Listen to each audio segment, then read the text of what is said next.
I was thinking about what the wine press was the other day because it was like, what if a lot of the sickness is part of the wine press? It feels like something spiritual is going on. There's a lot of spiritual heaviness that's going on right now. And I have noticed, like, even with myself, I've been feeling like very lethargic and that kind of thing.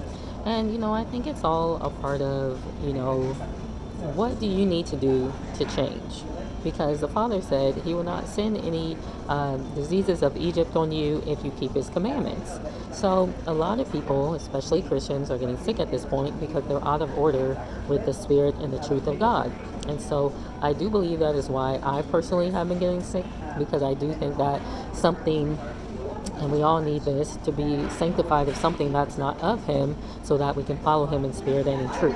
And so it's interesting because I said something like that to myself the other day, and then someone was on YouTube and was basically talking about a crushing that's going on. So in the Bible, it talks about the wine press. So I'm going to start with Isaiah 63, and it says, "Who is this coming from Edom, with garments of glowing colors from Bozrah, who is robed in splendor, striding forward in the greatness of his strength? It is I who speak in righteousness, mighty to save." So that's interesting. He's coming from Edom. Let's read the verse before in Isaiah 62. It says, "And they shall be called the set apart people redeemed of Yah, and you shall be called sought out, a city not forsaken." Huh. I don't know. I'll have to pray about that. I'm not really sure what that means, but I do know the Messiah came up out of Egypt, so perhaps it's in relation to that, except he's coming up out of Edom now. So it says, "Why is there red on your raiment, and your garments like one who treads in the winepress? I have trod in the winepress alone, and from the peoples no one was with me. And I trod them down in my displeasure, and I trampled them in my wrath. Their blood is sprinkled upon my garments, and I have defiled all my raiment." So it sounds like it sounds like they're going through some treacherous times, the wrath of God, which, if you know at this point that his wrath is meant to discipline, to correct, and to humble people, right? And so I did a video yesterday on Edom and who Edom is. Because, people keep saying Edom is America. Edom is like, well, the truth of the matter is, Edom is a system. It is America, but it's also places like Italy, it's places like Greece, it's places like even Turkic places and that kind of thing. It's all part of the system of Edom. Israel, all Edom. This is all, and even like spiritual Edom and descendants of Edom even. So continuing, it says, "And I trampled them in my wrath, their blood is sprinkled upon my garment, and I have defiled my raiment. For a day of vengeance is in my heart, and the year of my redeemed has come." So this year is the year of the snake, according to what Chinese New Year stuff. I think maybe this is the time in which his people go into the wilderness, and that's when that dragon comes after them. But, you go into the wilderness to what? See the prophet. You are purged in the wilderness so that you can see God, essentially. So I think that's all correlated. So it says, "And I looked, but there was none helping, and I was astonished that there was none upholding. So my own arm saved for me, and my wrath upheld me. And I trod down people in my displeasure, and made them drunk in my wrath, and brought down their strength to the earth." So basically, he humbled them to the point of death. So it says, "Let me recount the loving commitments of Yah, and the praises of Yah, according to all that Yah has done for us, and the great goodness toward the house of Israel, which he has done for them according to his compassion, and according to his many loving commitments. And he said, They are my people, children who do not act falsely. And he became their Savior. In all their distress he was distressed, and the messenger of his presence saved them. In his love and in his compassion he redeemed them, and he lifted them up and carried them all the days of old. But they rebelled and grieved his set-apart spirit, so he turned against them as an enemy, and he fought against them." So sometimes what's going on with you is basically like the wrath and the judgment of God coming down on you because you have rebelled against him. He gives like a whole bunch of commandments and things that we should keep. And, when we don't keep them, we end up in a state of rebellion. And so I think this is just something that kind of happens to all of humanity. But Yah did choose like a special people. And so he remains with them because their seed is passed down through lineage, that seed being the Messiah. Yeah. And that's why we have to be saved, because if he doesn't cut the days of tribulation short, if he doesn't save us, then who or what is? See, I was listening to Matthew, I think 20, is it Matthew 6, where it talks about, don't worry about what you're going to wear. Don't worry about what you're going to wear. Don't worry about what you're going to eat. Don't worry about any of these things, because if God, he even puts raiment on the flowers, if God, he even feeds the sparrows, why would he not do that for you? So what has happened in this society is people have fallen into fear. And so that fear is basically causing them to play into the system and to make systems based on you trusting man. And when you trust man, it's going to get worse for you. That's what we're doing at this point. That's why all those people took that snake bite, and many of them ended up perishing from it, because you are supposed to trust in the Most High Creator for your healing. Now, I told somebody this morning that all that kind of stuff is sorcery, because it is. All right, and so these people keep going to the doctor. Well, aren't these doctors supposed to know? Why can't they diagnose me? Why did they give me a medicine I'm not supposed? Why did this medicine make me extremely sick? Because you keep wrapping yourself up in that system of Edom. You keep doing it. Which, by the way, Edom is Rome. Edom is Greece. All right, these Turkic people as well, Cyprian, all this. There's even tribes of Edom in Africa as well. But who were the gods of Greece? Who were the gods of Rome?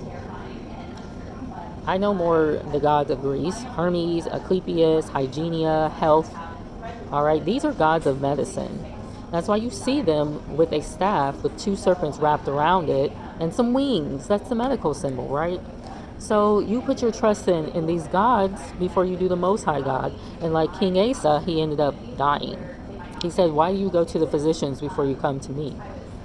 You trust in them for your food system. Oh yeah, you follow the pyramid of food. Yeah, Pluto's a planet. Oh, it's not anymore. And then recently they just stated that, what did they say about Antarctica? They just said Antarctica wasn't a continent. How long have people been telling you that Antarctica is an ice wall? So continuing, they don't know nothing, or at least they don't want you to know anything. So even those things that they do know that you don't, they're not going to tell the truth about, because they want to maintain power over you. So continuing, it says, and then he remembered the days of old, Moshe, his people. Where is he who brought them up out of the sea with the shepherd of his flock? Where is he who put his set-apart spirit within him, who led them by the right hand of Moshe with his comely arm, dividing the water before them, to make for himself an everlasting name? Who led them through the deep? Like a horse in the wilderness, they did not stumble.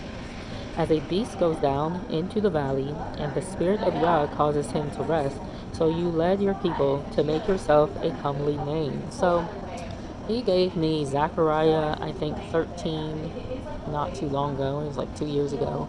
I had a dream. We were up on a hill, and it was nighttime, and we were looking up, and we're like, wow, the moon's so nice. And then somebody else said that, and I was like, the moon's over here. And they're like, no, it's over there. And I'm like, no, it's over here. This is the real moon. I was trying to tell them it's the real moon, and it was like confirmed in my dream that the moon I was looking at was real, but the moon they were looking at was fake. Anyway, all these asteroids started hitting, and then we're like, we'll just wait here and see if it passes. And so it became morning, and then the asteroids started hitting again. So perhaps one is like, the first set of asteroids might be like Satan's wrath, and then the second set of asteroids might be God's wrath, because when he's coming, it's going to be Satan thrown into the pit type deal. Like, it's going to be cray-cray. It's going to be crazier. So we jumped from this hill, and I was like, I didn't want to, because I'm like, we're going to die. We are jumping from a hill to the ground. Like, whose idea was this? And so I did, because the person I was holding hands with, he said something will cushion our fall, and it did. And so we jumped into a valley, all right? And then this dude I was holding hands with, he said, I'm going to the city, you go to the school. And so myself and another girl were appointed to go to the school. And I show up, and then it's this white elementary school. And there's 3 parts to it. And it almost looks like my elementary school from childhood. And so I go to the middle part. I think she goes to like the first part. And then all of a sudden, these like 2 giant bodies hit. I thought maybe it was like Planet Nibiru and something else. I don't really know, but it hit, and then an asteroid broke off, and it was coming towards the school, and it hits the first part of the school. Then it hits again, another asteroid breaks off, and it hits the third part of the school. It hits again, and another asteroid breaks off, and the asteroid is coming toward the middle part of the school where my where my portion is, and I'm like, all right, this is it. It was a good run, God. And then it like does this 90-degree turn and hits the third part of the school. And I knew, like, at that point, God had saved me. Like, I did not do it on my own. There was no knowledge that I did it. Nothing. I had no control. And that's the thing. Like, sometimes you can feel like it's you who's doing it. It's not you. I mean, yes, you might do things like be obedient to God, and that's out of your will, but it's also out of His Spirit. But this was like, yeah. Like when the Israelites were in Egypt, there was nothing that they could do. It was only God that sent Moses, the Messiah at that time, to go save His people out of Egypt. It was by His will and by His doing alone. So I woke up and He gave me Zechariah 13, where it talks about how 2/3 of the earth will be destroyed. And then it also talks about the valley of Atzal. So jumping down into the valley of Atzal. So it says, as a beast goes down into the valley, and the spirit of Yah causes him to rest. So I don't know if that person I was holding hands with was like a representation of the beast, because he just had this leather jacket. But his spirit wasn't really like beastly. Like he seemed like a cool dude. But I don't know. When I thought of it, I think of like the greasers, and they were always supposed to represent something that wasn't that good, but he didn't really have that spirit about him. And then he said he was going to the city. I still to this day don't know what that's about, but it says, you led your people and make yourself a comely name.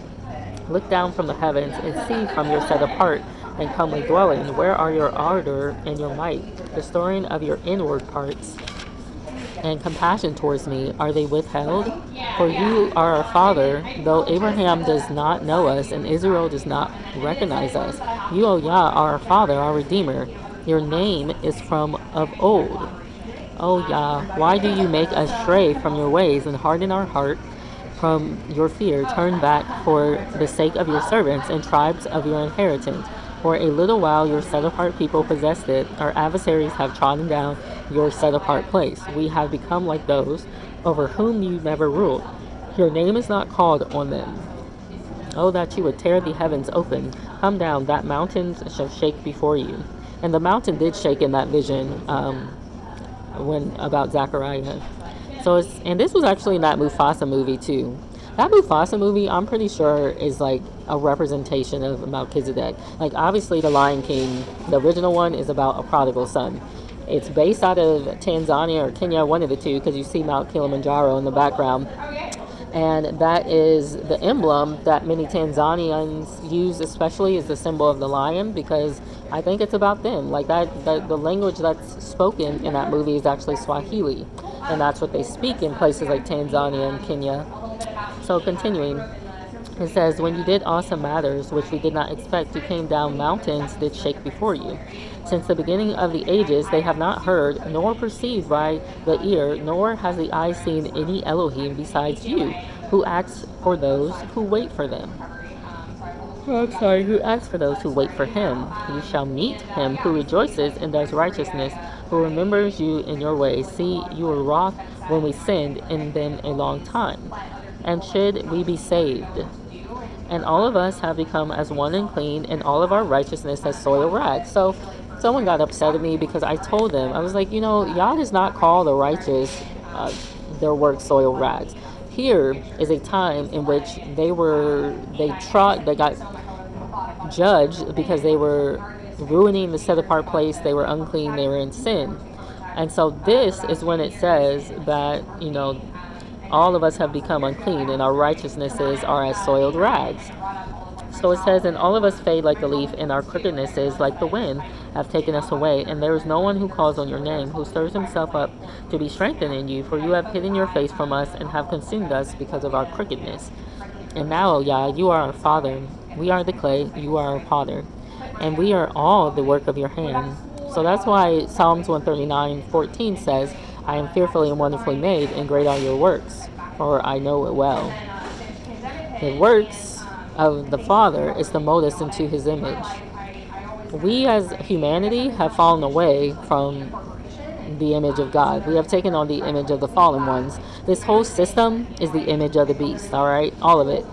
From the clothing, the businesses, the schools, all of it. All of it is made by the fallen ones.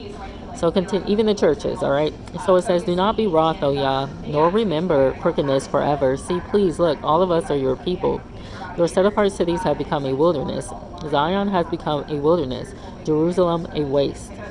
Our set-apart and comely house, where our fathers praise you, has been burned up with fire, and all that we treasure has become a ruin.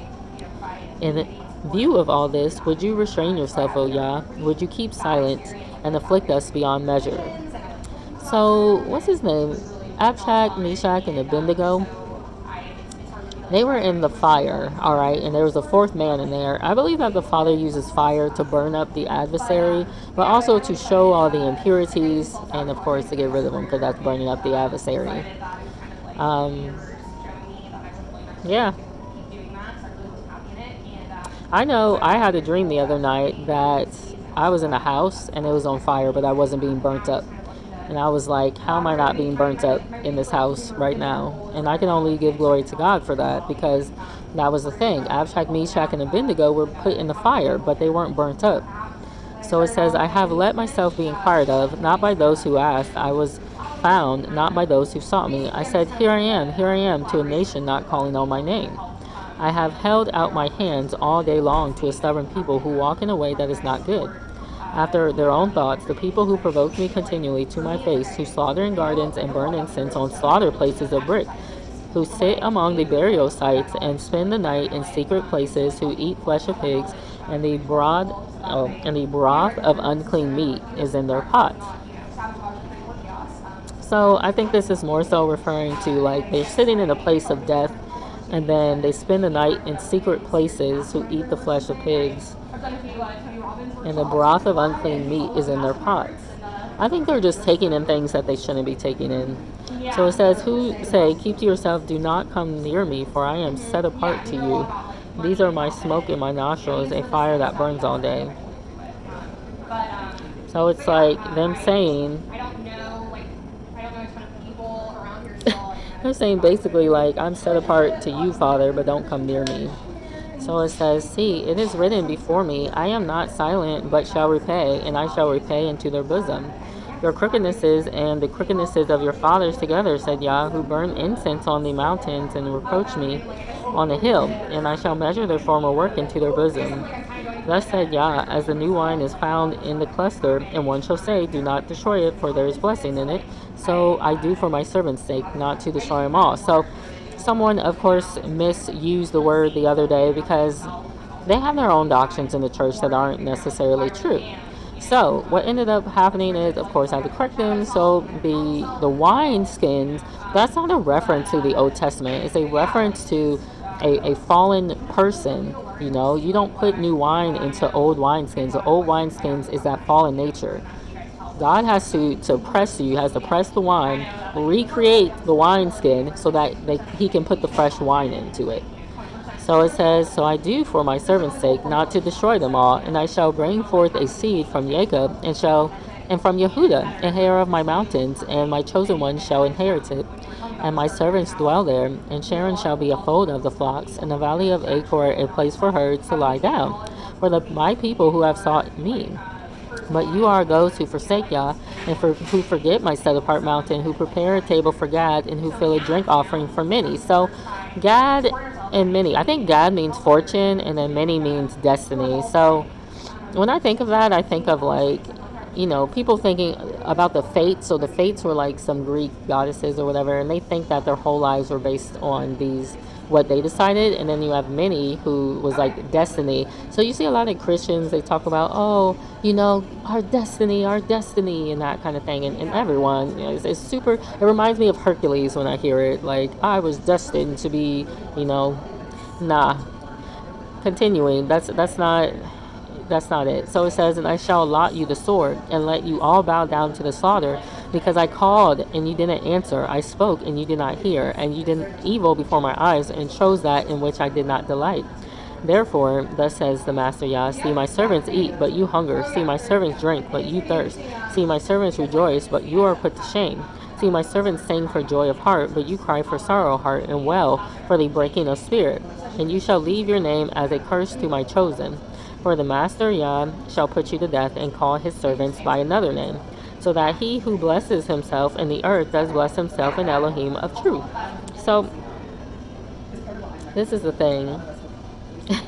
This is like Passover. So many people don't understand or know about Passover, and I may not understand the whole thing, but the whole concept was this was the time of darkness, and so it's a time of being in the womb of the earth, right?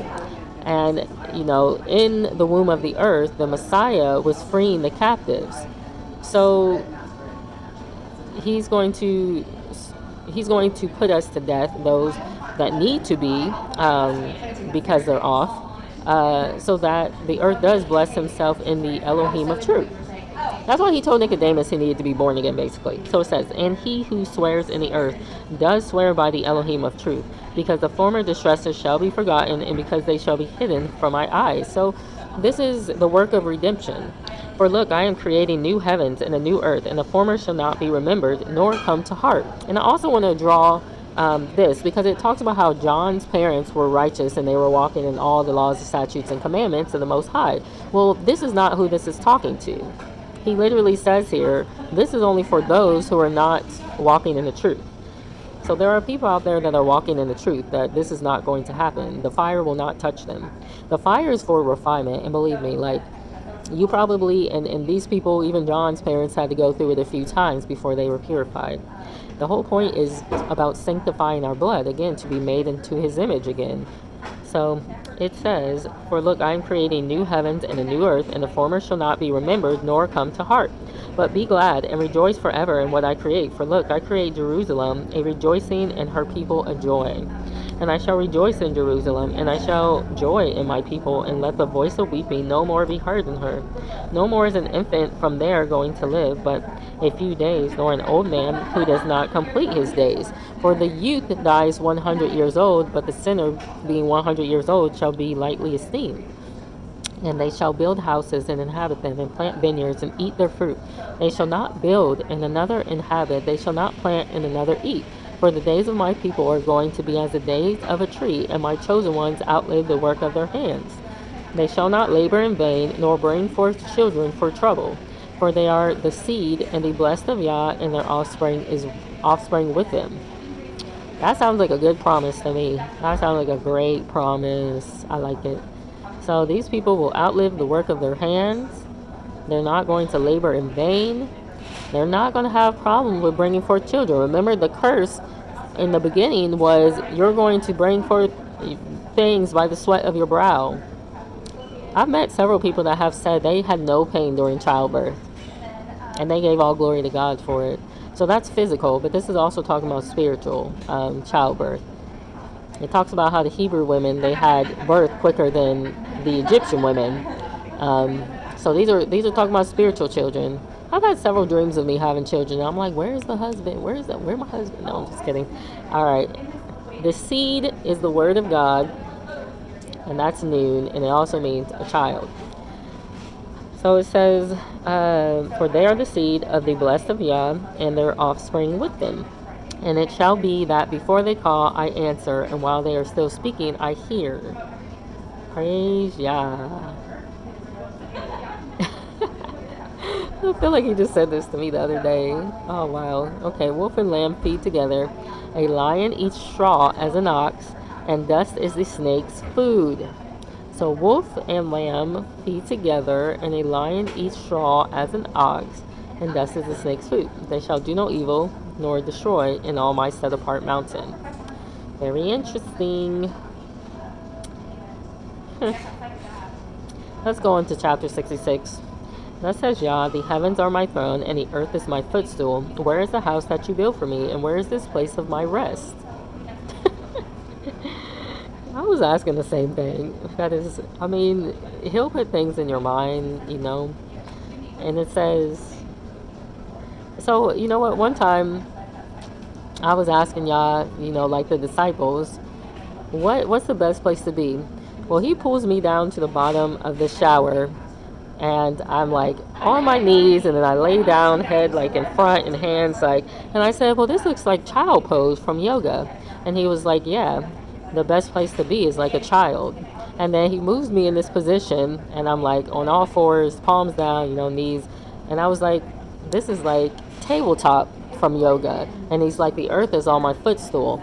So the thing is, with some of these like poses, in yoga, they are actually representative of the cycle of life that many people don't know actually exists in the Bible. But you have the downward cobra. What did it say here? The snake's food is the dust of the earth. You got the tree pose. The man that was blind, he said, after he was given his vision back, he said, what do you see? He said, I see people as trees. I have to pray about that more too. You got the warrior. He teaches us how to war with our hands. So, the thing is, the Hebrew land was all the way over even until India. There's literally a city in India called Goa that's mentioned in the Bible, and I believe perhaps it was part of Solomon's land, but I'm not sure. So, these are possibly shadows of what the truth is. But continuing, it says, and all these my hand has made, and all these exist, declares Yah, yet to such a one I look, on him who is poor and bruised of spirit, and who trembles at my word. But whoever slays the bull strikes a man, whoever slaughters a lamb breaks a dog's neck, whoever brings a grain offering, pig's blood, whoever burns incense, blesses an idol. Indeed, they have chosen their own ways, and their being delights in their abominations. So, this is like hypocrisy. Should blessing and cursing come out the same mouth? It says, I shall also choose their punishments and bring their fears on them, because I did not hear, and I did evil before my eyes, and I chose what was displeasing to me. Hear the word of Yah, you who tremble at his word. Your brothers who hate you, who cast you out for my name's sake, said, let Yah be esteemed, so that we see your joy. But they are put to shame. A roaring sound from the city, a voice from the Hekel, the voice of Yah repaying his enemies. Before she labored, she gave birth. Before a pain came to her, she was delivered of a male. Oh. So yeah, anyway, that's all just to say. Okay. Who has heard the like of this? Who has seen the like of this? Is a land brought forth in one day? Is a nation born at once? For as soon as Zion labored, she gave birth to her children. Shall I bring to birth and not give delivery, says Yah? Shall I, who give delivery, restrain birth, said your Elohim? Rejoice with Jerusalem, and be glad with her, and all you who love her, rejoice greatly with her, all you who mourn for her, so that you feed, and shall be satisfied with the breast of her comfort, so that you drink deeply, and shall delight yourselves in her overflowing esteem. So, now that's interesting, because I had that dream that I had a son, and it says before she labored, she gave birth. Before a pain came to her, she was delivered of her male. And I had a son that, I think the father told me later it was like Noah. And so I said, well, I don't know where this dream came from. And it was like before I labored type deal. It just kind of came out of nowhere. So it says, so that you feed and shall be satisfied with the breast of her comfort, so that you drink deeply and shall delight yourselves in her overflowing esteem. For thus says Yah, see, I am extending peace to her like a river, and esteem of the nations like a flowing stream. And you shall feed, and you shall be carried on the side, and be fondled on her knees. As one whom his mother comforts, so I comfort you, and in Jerusalem you are comforted. And you shall see, and your heart shall rejoice, and your bones flourish as tender grass. And the hand of Yah shall be known to his servants, and his displeasure to his enemies. For look, Yah comes with fire, and with his chariots like a whirlwind, to render his displeasure with burning, and his rebuke with flames of fire. For by fire and by his word Yah shall judge all flesh, and the slain of Yah shall be many. Those who set themselves apart and cleanse themselves at the garden after one in the midst, eating the flesh of pigs, and the abomination and the mouse are snatched away together, declares Yah. And I, because of their works and their imaginations, am coming to gather all the nations and tongues, and they shall come and see my esteem. And I shall set a sign among them, and shall send some of those who escape to the nations, Tarshish and Pul and Lud, who draw the bow, and Tubal and Yawan, and coastlands afar off, who have not heard my report nor seen my esteem. They shall declare my esteem among the nations. Wow. That's crazy. So it says, and they shall bring all your brothers as an offering to Yah out of all the nations, on horses and in chariots and in litters, on mules and on camels, to my set apart mountain, Jerusalem, declares Yah. And as the children of Israel bring an offering in a clean vessel into the house of Yah. And from them too I shall take for priests. I wonder if this is like, I don't know. That's something I have to pray about too. Like all these people, Tarshish, Pul, and Lud, who draw the bow, and Tubal and Yawan, the coastlands afar off, who have not heard my report nor seen my esteem, they shall declare my esteem. So it's like these people, perhaps they're Gentiles or something, and they'll declare, Yah. And they will also bring all of the descendants of Israel as an offering to Yah out of all the nations. So they will go and they are going to seek the descendants of Israel, and that would be everything that I ever desired, other than, leaving this place.